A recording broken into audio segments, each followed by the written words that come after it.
সালাম শেখান, সত্য কথা বলা শেখান।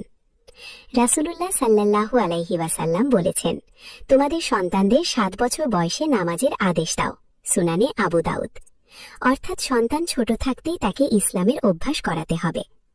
আজ অনেক মা সন্তানকে ইংরেজি শেখাতে হাজার হাজার টাকা খরচ করে, কিন্তু কোরআন শেখানোর ব্যাপারে উদাসীন।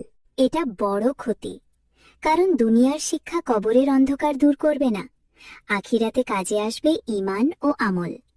প্রিয় বোন, আপনি যদি চান আপনার সন্তান ভবিষ্যতে আপনাকে সম্মান করুক, দিনদার হোক, গুনাহ থেকে বাঁচুক, তাহলে ছোটবেলা থেকেই তাকে আল্লাহর ভয় শেখান। কিন্তু শুধু মুখে বললে হবে না, নিজেকেও আমল করতে হবে। কারণ সন্তান কথা কম শেখে, কাজ দেখে বেশি শেখে। আপনি যদি নামাজে অলস হন, সন্তানও অলস হবে। আপনি যদি সারাদিন মোবাইলে থাকেন, সন্তানও সেটাই শিখবে। আপনি যদি গীবত করেন, সন্তানও একদিন গীবত করবে। তাই সন্তানকে ঠিক করতে চাইলে আগে নিজেকে ঠিক করুন। সালাম শেখান, সত্য কথা বলা শেখান।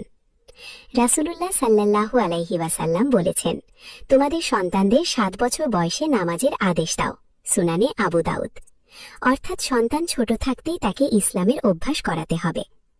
আজ অনেক মা সন্তানকে ইংরেজি শেখাতে হাজার হাজার টাকা খরচ করে, কিন্তু কোরআন শেখানোর ব্যাপারে উদাসীন। এটা বড় ক্ষতি, কারণ দুনিয়ার শিক্ষা কবরের অন্ধকার দূর করবে না, আখিরাতে কাজে আসবে ঈমান ও আমল।